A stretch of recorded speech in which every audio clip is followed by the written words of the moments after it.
فانصب فَإِذَا جب فرغت جب آپ فارغ ہو جائیں. ہم کس سے فارغ ہوئے ابھی؟ نماز سے. اب ہم نماز سے فارغ ہو گئے تو فانصب ہم کو کیا کرنا ہے؟ اب اللہ کا ذکر کرنا ہے. جب آپ نماز سے فارغ ہو جائے تو آپ کو کیا کرنا ہے؟ فانصب نماز کے بعد کا ذکر آپ کو کرنا ہے. دوسری تفسیر فَإِذَا فَرَغْتَ جب آپ فرض نماز پڑھ لے تو آپ کو کون سی نماز پڑھنا ہے؟ فانصب نفل نماز پڑھنا ہے آپ کو. تیسری تفسیر فَإِذَا فَرَغْتَ جب آپ دنیا کے کام سے آپ مکمل ہو جائے. انسان صبح سے شام تک بزنس کرتا ہے, چلیے بزنس کرتا ہے, فانصب اب شام میں آ کے کیا کرے؟ وہ اللہ کا ذکر کرے, تہجد پڑھے رات میں.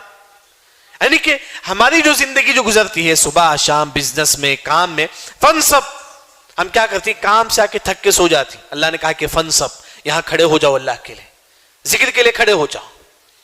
فَإِذَا فَرَغْتَ جب آپ اللہ کی عبادت مکمل کریں, یعنی کہ آپ اللہ کا حق ادا کر دیے, نماز روزہ زکوٰۃ حج, فانصب آپ کس کے حق ادا کرو؟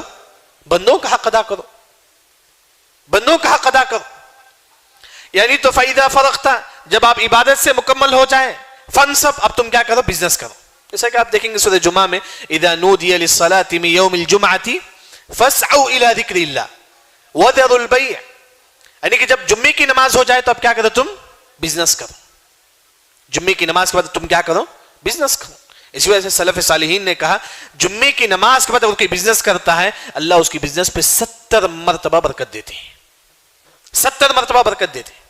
یعنی کہ فَإِذَا فَرَغْتَ فَانصَبْ ایک عبادت کے بعد دوسری عبادت, فرض کے بعد نفل, زکوٰۃ کے بعد کیا ہے؟ صدقہ ہے. یعنی کہ اللہ کے حق کے بعد کس کا حق ہے؟